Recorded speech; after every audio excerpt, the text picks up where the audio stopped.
Boa noite, meus irmãos, boa noite, minhas irmãs. Trago o abraço fraterno e carinhoso da Igreja Presbiteriana do Jardim São Paulo, do qual eu tenho a honra de servir como presbítero.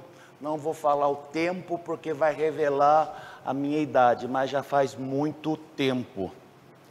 Falava ao presbítero Américo que eu estou no meu 5º ciclo como presbítero na Igreja do Jardim São Paulo. Começamos cedo.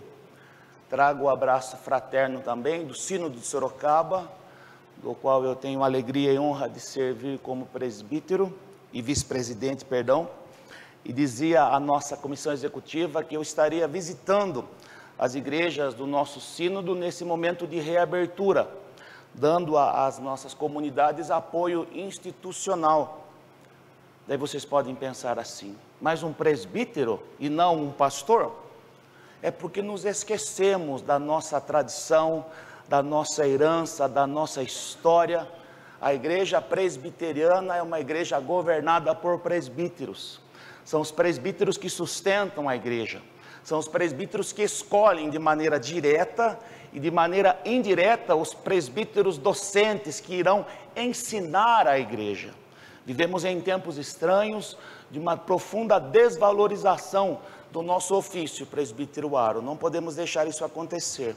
Somos presbiterianos. Então trago o abraço fraterno e a alegria do nosso sínodo, de alegria por estar aqui. Está comigo também a dona Luciane, ali a minha esposa querida, a minha filha Carol e a minha filha Laína está por aí também. Não sei onde está, mas ela estava. Um casal amigo da Igreja do Jardim São Paulo, o Caio e Elis, que estão conosco. O Caio, nós temos caminhado com ele, peço a oração de vocês.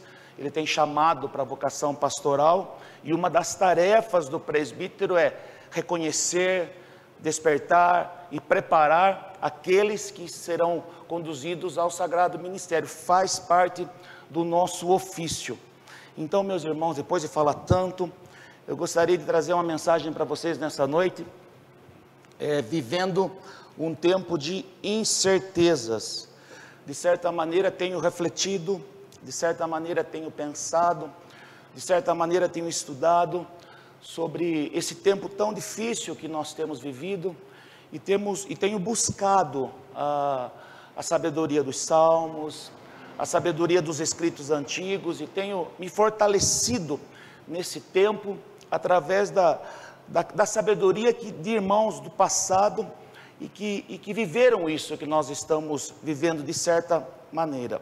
Eu escolhi para nós nessa noite o texto de Hebreus capítulo 11, porque no desenvolvimento da minha fala os irmãos perceberão que de certa maneira aqueles irmãos viviam num contexto de dúvida, num contexto de insegurança, num tempo de fragilidade mais ou menos como nós. Hebreus capítulo 11, quero ler dos versículos 8 a 16. Epístola aos Hebreus, capítulo 11, versículos de 8 a 16. Assim nos diz o texto sagrado: pela fé, Abraão, quando chamado, obedeceu, a fim de ir para um lugar que devia receber por herança, e partiu sem saber aonde ia. Pela fé, peregrinou na terra da promessa como em terra alheia, habitando em tendas com Isaque e Jacó, herdeiros com ele da mesma promessa, porque aguardava a cidade que tem fundamentos, da qual Deus é o arquiteto e edificador. Pela fé também a própria Sara recebeu poder para ser mãe, não obstante o avançado de sua idade, pois teve por fiel aquele que lhe havia feito a promessa. Por isso também aliás, já adormecido, saiu uma posteridade tão numerosa como as estrelas do céu e inumerável como a areia que está na praia do mar. Todos estes morreram na fé, sem ter obtido as promessas, vendo-as porém de longe e saudando-as e confessando que eram estrangeiros e peregrinos sobre a terra. Porque os que falam desse modo manifestam estar procurando uma pátria, e se na verdade se lembrassem daquela de onde saíram, teriam oportunidade de voltar, mas agora aspiram a uma pátria superior, isto é, celestial. Por isso Deus não se envergonha deles, de ser chamado seu Deus, portanto lhes preparou uma cidade. Vamos orar, meus irmãos, mais uma vez. Senhor, em nome de Jesus, a nossa alegria pelo dia do Senhor, um dia que nós reservamos para cultuar o Teu nome, para como povo e comunidade da fé estar juntos, Senhor, fazendo aquilo que faremos na eternidade, adorando ao Senhor na beleza da Tua santidade, Senhor. E eu peço que em nome de Jesus, o Senhor abençoe ricamente a Igreja Presbiteriana de Sorocaba, nesse tempo tão difícil em que todos estamos vivendo, Senhor. Que o Senhor conceda sabedoria ao Wellington, aos presbíteros, aos diáconos, a toda a liderança, a toda a comunidade, para que em Teu nome eles possam ser uma bênção neste lugar, Senhor. Peço também que o Senhor venha a falar aos nossos corações nesta noite, Pai Santo.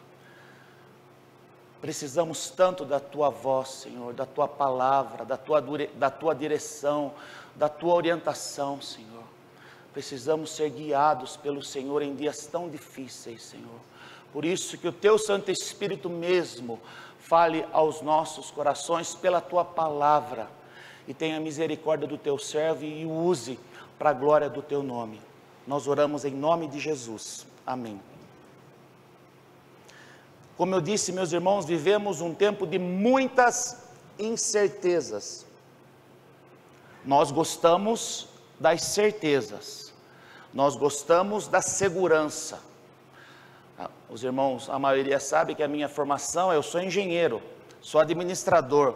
Eu gosto de antever as coisas, de planejar, de ter controle. Esse é nosso desejo. Mas num tempo como o nosso, num tempo de incerteza, o que produz no nosso coração é o seguinte: ansiedade. Porque não temos controle, porque temos medo, e a consequência disso em nosso coração é o quê? Ansiedade. Ansiedade. E sofrimento. Então os nossos dias refletem isso. O homem com o seu desejo por controle, o ser humano buscando segurança, o ser humano falando para a igreja: vocês não têm nada a nos ensinar, temos o controle de toda a situação, temos todas as ferramentas para termos uma vida plena, para que Deus na ordem do dia?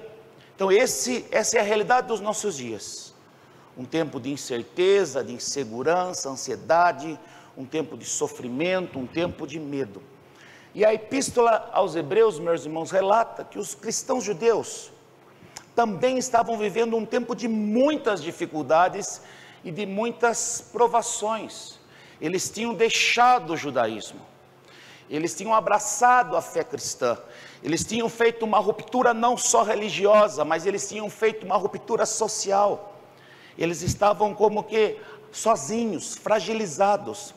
Então eles estavam fragilizados e estavam se questionando se eles tinham feito a melhor das escolhas, se eles tinham escolhido pelo melhor caminho, porque eles já não tinham mais a proteção da sociedade judaica, os dias eram difíceis, aquela expectativa da volta iminente do Senhor não se realizava, eles já começavam a entender que aquilo seria um processo longo.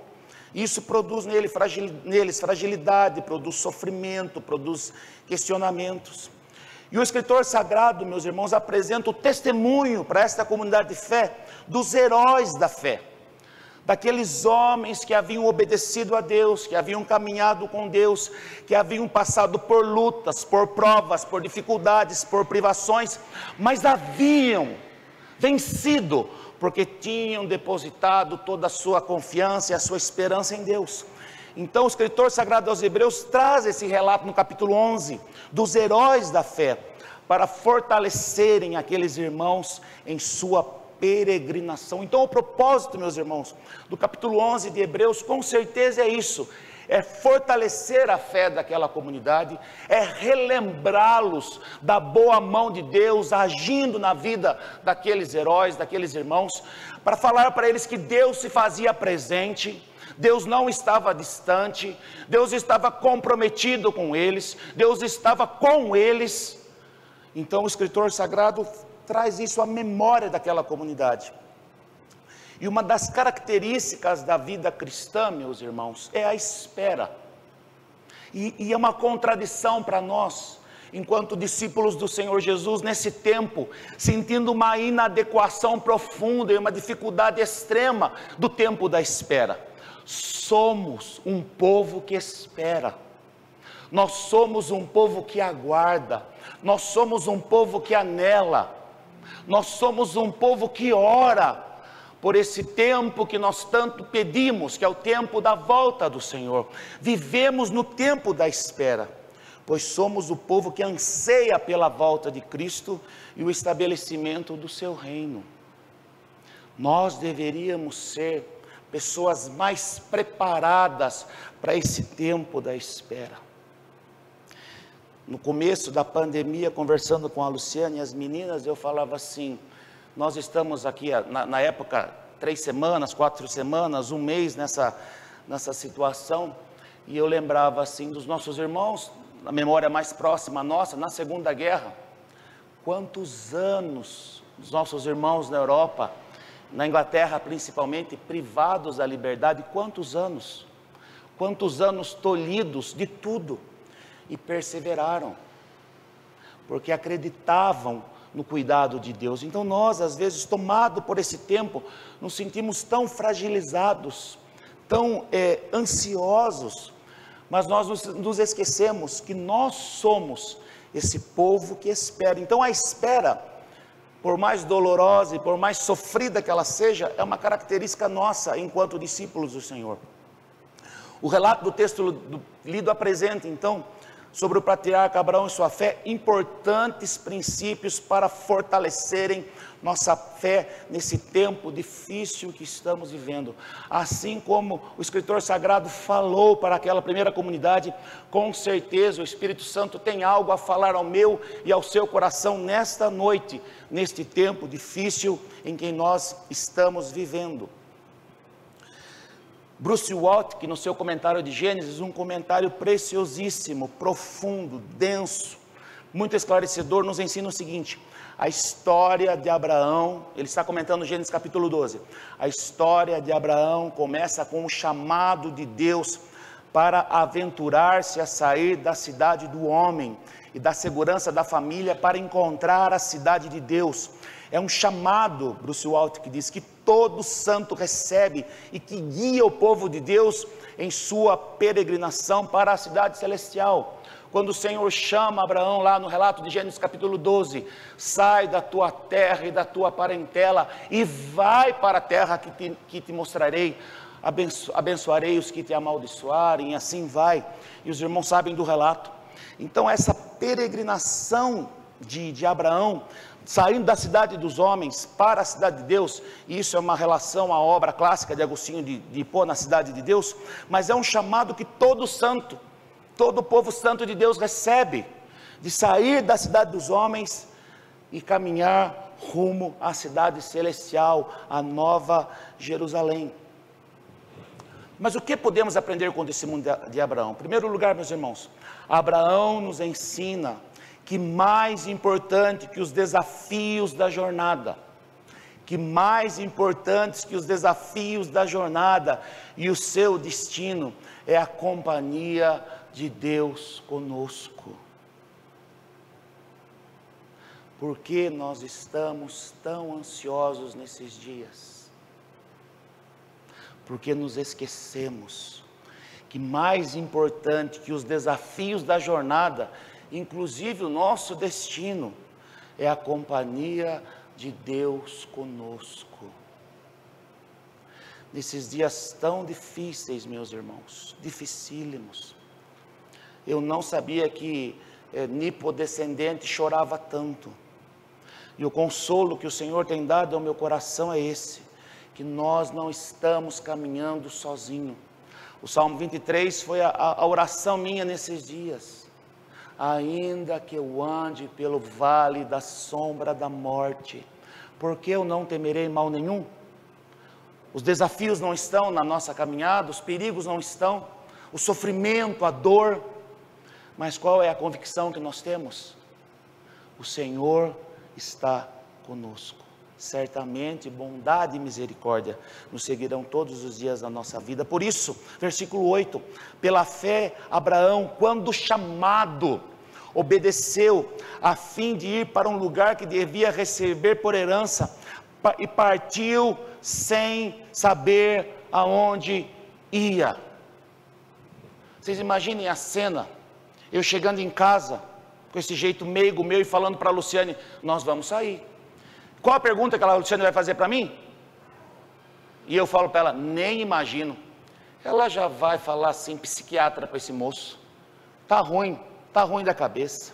Você imagine como Sara recebe isso.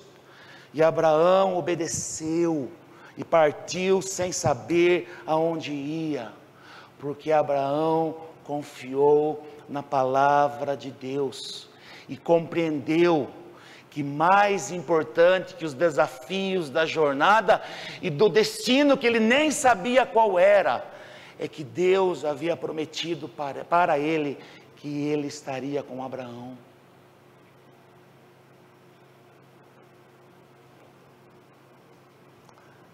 A vida de fé, meus irmãos, que é a marca desses heróis da fé, dos patriarcas, inclui uma pronta obediência à palavra de Deus. E partiu sem saber para onde ia, porque ele obedeceu. A fé inclui uma pronta obediência à palavra de Deus. Por que tanta fragilidade nesses dias? Por que tanta ansiedade? Por que tanto temor? Por que tanto medo? Porque nós nos distanciamos da palavra de Deus. E quando nós nos distanciamos da palavra de Deus, nós nos distanciamos de Deus. Meus irmãos, não existe incredulidade. O teólogo Karl Barth já afirmava isso. Não existe incredulidade. Todo ser humano é crédulo. Todo ser humano acredita em alguma coisa. Nós, enquanto discípulos do Senhor, se deixamos de acreditar na sua palavra e deixamos de acreditar no Senhor, automaticamente estamos acreditando em outras coisas. Esses dias um conhecido meu falou assim, eu não acredito em nada. Eu falei, pois é, você é uma pessoa muito crente. Cismo que até mais que eu. Ela falou, mas por quê? Porque você tem tanta convicção na sua incredulidade, porque você é um crédulo. Não, eu não acredito em nada. Eu falei, claro que você acredita. Você acredita em nada. Então, essa obediência de Abraão, indo para um lugar que ele não conhecia, nos ensina, meus irmãos, que a jornada produzirá muitos desafios? Sim, sim. Muitos sofrimentos? Sim. Muitas perdas? Sim. Muitas dores? Sim. Muito temor? Sim. Muito medo? Sim. Mas o que nos sustentará nesses dias maus? O que nos sustentará nesses dias maus? É a certeza de que o Senhor está conosco. Eis que estarei convosco todos os dias, inclusive naqueles dias que a gente não quer a presença dele. Abraão nos ensina, e isso é muito importante, eu gostaria que vocês gravassem isso. Abraão nos ensina que somos estrangeiros residentes na cidade dos homens. Pela fé peregrinou na terra da promessa, como em terra alheia, habitando em tendas com Isaque e Jacó, herdeiros com ele da mesma promessa, porque aguardava a cidade que tem fundamentos, da qual Deus é o arquiteto e edificador. O problema, meus irmãos queridos, é que o tempo vai passando, e nós vamos nos ajeitando, nós vamos nos acostumando, nós vamos como que fazendo parte, nos misturando muito nesta cidade dos homens. Não há mais diferença, porque nós já estamos totalmente adaptados aqui. E Abraão nos ensina que nós somos estrangeiros residentes na cidade dos homens. Pela fé peregrinou na terra da promessa como em terra alheia, habitando em tendas. Nunca nunca se fixou em lugar algum. Ele peregrinou. Por quê? Porque aguardava a cidade que tem fundamentos, da qual Deus é o arquiteto e edificador. Quando olhamos, meus irmãos, a cidade dos homens, para quem teve o privilégio de conhecer grandes capitais no mundo, a gente perde o fôlego. Quando São Paulo, eu me lembro São Paulo, a primeira vez, um caipira em São Paulo, meu Deus, aquela cidade enorme. Vou contar uma para vocês só para descontrair. Eu e a Luciane estávamos na Avenida Paulista e não sabíamos que estávamos na Avenida Paulista, porque a gente ficava vendo o nome daquelas ruas que são as travessas e falava, não é a Paulista, não é a Paulista, porque a gente ficou assim, encantado com aquela noite, aquela rua iluminada. A cidade dos homens, meus irmãos, é sedutora. A cidade dos homens, ela é encantadora. A cidade dos homens oferece para nós muitas coisas, mas nós temos que entender que, como discípulos do Senhor Jesus, nós somos apenas residentes estrangeiros nessa cidade. Aqui não é o nosso lugar. Aqui não é o nosso lugar. Se nós estamos muito adequados nesse lugar, nós temos que orar e pedir para que o Senhor coloque no nosso coração uma santa inquietação, assim como foi para Abraão, porque a cidadania do peregrino está no céu. Entendam o céu como Nova Jerusalém, como um novo céu e nova terra, à luz da visão de Apocalipse. O primeiro céu e a primeira terra passaram, novo céu e nova terra. Por isso ele busca a cidade que tem fundamentos e compreende, olha meus irmãos, que coisa tremenda, e compreende que os sofrimentos do tempo da espera são passageiros. O apóstolo Paulo nos ensina isso, esse breve, momentâneo sofrimento. No apóstolo Paulo, toda a sua vida ministerial foi esse breve, momentâneo sofrimento, mas comparado à eternidade significa nada. A cidadania do peregrino está no céu. Nós somos peregrinos, nós somos residentes estrangeiros. Este lugar não é o nosso lugar definitivo. A nossa pátria é o céu, é a Nova Jerusalém, é a Nova Canaã. Por isso nós conseguimos enfrentar o tempo do sofrimento, o tempo da espera, porque sabemos que é passageiro. Bruce Waltke que de novo nos ensina, as promessas de Deus aos seus coparticipantes, peregrinos da aliança, não pretendem garantir tranquilidade e repouso. Por que não?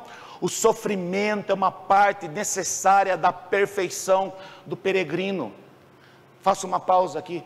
Nós precisamos do sofrimento para nos lembrarmos do Senhor, para nos lembrarmos que nós devemos anelar uma cidade que tem fundamentos, que devemos entender que nós estamos de passagem. Por isso o sofrimento do peregrino. Se a bênção de Deus fosse dada sem sofrimento, o santo confundiria maturidade com prazer. Os santos serviriam a Deus por causa das vantagens que isso lhes traria. Ao separar os atos de fé de sua recompensa com dificuldades, Deus salva seu povo do egoísmo e desenvolve virtudes como é o sofrimento que produz em nós fé, esperança, paciência e um caráter reto. Irmãos, nós precisamos compreender isso. Como estrangeiros residentes na cidade dos homens, que o tempo da espera é um tempo de sofrimento, e que esse sofrimento produz em nós virtudes. É uma heresia esse evangelho da vida mansa, esse evangelho que prega que nós não devemos sofrer. Muito pelo contrário, é um profundo sentimento de inadequação que nós, enquanto discípulos do Senhor, temos que ter. inadequação. Terceiro princípio, Abraão nos ensina que o tempo da espera é um tempo de testemunho da nossa fé. Todos estes morreram na fé, sem ter obtido as promessas, vendo-as, porém, de longe, e saudando-as, e confessando que eram estrangeiros e peregrinos sobre a terra, porque os que falam desse modo, manifestam estar procurando uma pátria. Então, Abraão nos ensina que o tempo da espera é um tempo de testemunho da nossa fé, de testemunho, é uma espera produtiva, é uma espera que nós, enquanto povo da aliança, caminhamos em missão, é uma espera, enquanto esperamos e anilamos por essa cidade celestial, nós estamos proclamando as virtudes do Senhor, o Evangelho da graça. É um tempo de testemunho, é um tempo de confissão, de confessarmos a nossa fé, é um tempo produtivo. Havia um senso comum quando eu era moço, que aqueles hinos que cantavam sobre céu, as irmãos que anelavam o céu, significavam alienação, desconexão com a realidade. O aqui e agora era desconectado, não havia vida, não havia fruto na vida, porque ficavam anelando para o céu. Não, olha o que C.S. Lewis nos ensina. Se você estudar a história, verá que os cristãos que mais trabalharam por esse mundo, eram os que mais pensavam no outro mundo. Os apóstolos que desencadearam a conversão do Império Romano, os grandes homens que erigiram a Idade Média, os protestantes ingleses que aboliram o tráfico de escravos, todos deixaram sua marca sobre a terra precisamente porque suas mentes estavam ocupadas com o paraíso. Foi quando os cristãos deixaram de pensar no outro mundo que se tornaram tão incompetentes neste aqui. Então, Abraão nos ensina que o tempo da espera é um tempo de testemunho da nossa fé. Porque, olha o que diz o texto, vendo-as porém de longe, saudando e confessando que eram estrangeiros e peregrinos sobre a terra, porque os que falam desse modo manifestam estar procurando uma pátria, isto é, a pátria celestial. E C.S. Lewis diz que é o contrário. Aqueles que mais anelam pelo céu, aqueles que mais pensam no paraíso, aqueles que mais desejam a volta de Cristo, foram os cristãos que mais fizeram no aqui e no agora. E Lewis traz uma palavra duríssima. Foi quando os cristãos deixaram de pensar no outro mundo, que se tornaram tão incompetentes neste aqui. Quarto princípio. O Senhor nos concede bênçãos no tempo da espera. Não é só sofrimento, não é só dor. Pela fé também a própria Sara recebeu poder para ser mãe, não obstante o avançado de sua idade, pois teve por fiel aquele que havia feito a promessa. Por isso também, aliás, de um já adormecido, saiu uma posteridade tão numerosa como as estrelas do céu, inumerável como a areia que está na praia do mar. Então o Senhor concede bênçãos para o seu povo no tempo da espera, assim como concedeu filho para Sara e para Abraão. E o texto aqui é bem forte, né? Os irmãos mais maduros sabem o que está escrito aqui, não vou explicar. Para um já adormecido. Mas vamos lá.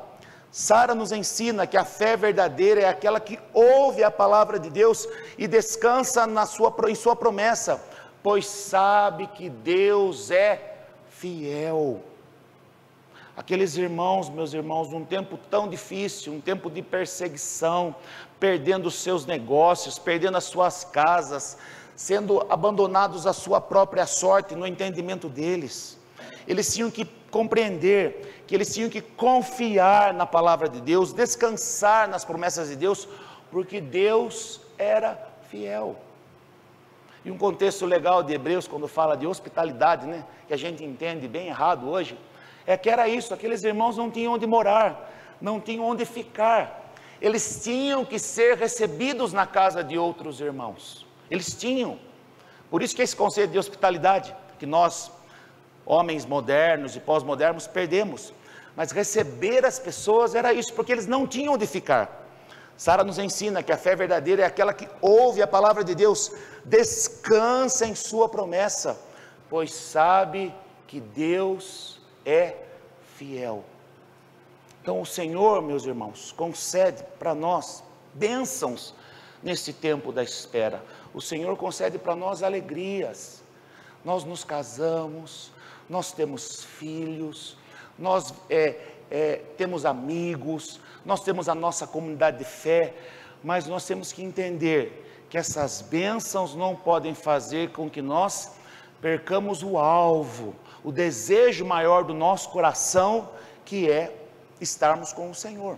Para nós terminarmos, quinto lugar, o Senhor garante que não estamos sozinhos e que Ele cuida do seu povo, mas agora aspiram a uma pátria superior, isto é, celestial. Por isso Deus não se envergonha deles, de ser chamado seu Deus, porquanto lhes preparou uma cidade.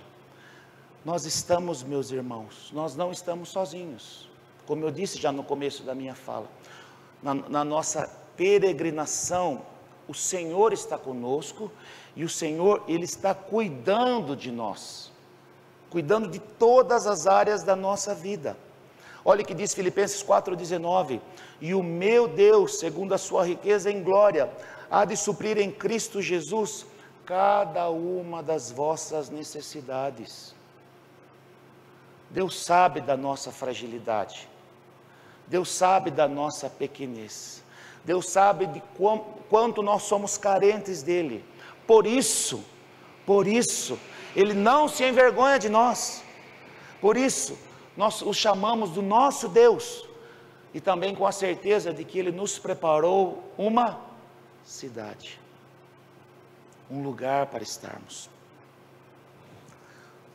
Vanessa Belmonte, num livrinho bem pequenininho, essa irmã, ela é missionária do Labri Brasil, escreveu esse O Lugar da Espera na Vida Cristã, uma preciosidade. Eu separei essa citação para vocês, da Vanessa Belmonte, O Lugar da Espera na Vida Cristã. Porque temos um futuro, vale a pena viver o presente, ainda que ele traga sofrimentos, porque não seremos absorvidos nem destruídos pelo hoje, porque ele passa. A visão desse futuro, e aqui a ideia da nova Jerusalém, novo céu e nova terra, nos dá ânimo para continuar, nos dá vigor e força, ousadia e coragem para lutar as batalhas que se apresentam para nós hoje. Nós temos um futuro, mas é preciso caminhar em direção a ele. São necessárias a peregrinação, a jornada, o esforço, a disciplina, a prova da fé e a esperança. Ficar parado no mesmo lugar não ajuda a chegar lá. A visão desse futuro nos dá ânimo para continuar, nos dá vigor e força, ousadia e coragem para lutar as batalhas que se apresentam para nós hoje. Muito se tem falado como será a igreja na pós-pandemia. Eu penso, meus irmãos, e tenho orado e refletido, a gente vai ficando mais velho, já vai pensando em posteridade, né? Como a igreja será lembrada pela história nesse tempo da pandemia? Como a nossa geração será lembrada? É uma pergunta que eu faço. Eu gosto tanto de história, e eu fico lendo as histórias, e fico pensando, quando daqui a 100 anos, as pessoas lerem a história do tempo da pandemia, do coronavírus, os cristãos narrando esse tempo, como a nossa geração de crentes será lembrada? Como nós seremos lembrados no tempo da pandemia do coronavírus? Porque a visão desse futuro nos dá ânimo para continuar, nos dá vigor e força, ousadia e coragem para lutar as batalhas que se apresentam para nós hoje. Como nós seremos lembrados? Finalizando minha fala, meus irmãos, o que eu vou levar para casa e para o meu coração? Que a nossa esperança em Jesus Cristo nesse tempo da espera, revele uma fé madura, porque eu sei em quem eu tenho crido, que compreende que somos peregrinos na cidade dos homens, e orando, venha o teu reino. Filipenses 3:20, a nossa cidadania, porém, está nos céus, de onde esperamos ansiosamente um Salvador, o Senhor Jesus Cristo. Então, que nesse tempo de tanta incerteza, de tanto medo, de tanta ansiedade, que nós, enquanto povos da aliança, discípulos do Senhor, que a nossa esperança em Jesus Cristo, nesse tempo da espera, revele uma fé madura,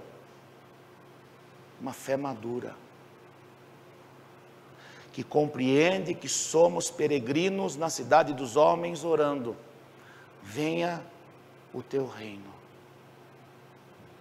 Perguntaram para mim assim, porque nós somos comerciantes, os irmãos sabem, supermercadistas, não paramos de trabalhar nem um dia. Perguntaram para mim e para a Luciane, se vocês pudessem, vocês não trabalhariam? Até a gente pode não trabalhar, de repente. Você não tem medo? Eu falei, claro que eu tenho medo, todo ser humano tem medo. Mas a resposta que o Espírito Santo deu ao meu coração, porque era um crente que fazia essa pergunta para mim, eu falei assim, irmão querido, o tempo da minha partida está definido. Todos os meus dias nessa face da terra estão definidos. Se for por esse caminho, foi. O presbítero Aro sabe, eu já tive revólver na cabeça assim, o cara contando 1, 2, 3, e eu já orei, Senhor, a ti entrego minha alma, porque o cara contou até 3 e fez claque na minha cabeça. Então eu já tive essa experiência com a morte. Então, e não aconteceu. Ele deu uma pancada na minha cabeça e eu estou aqui com vocês hoje, passou quase 20 anos disso. Então, que esse tempo revele para nós uma fé madura, que compreende que somos peregrinos na cidade dos homens. E eu gostaria que nós, enquanto igreja, todos os dias orássemos, venha o teu reino, seja feita a tua vontade. Deus muito os abençoe, meus irmãos, que o Senhor mesmo aplique a sua palavra no coração de vocês, e que ela produza os frutos que o Senhor tem para cada um de nós. Vamos louvar ao Senhor com mais um hino, Castelo Forte, que Lutero fez, inspirado na primeira estrofe do hino do Salmo 46, o Senhor é o meu refúgio e a minha fortaleza, socorro bem presente na tribulação. Deus os abençoe.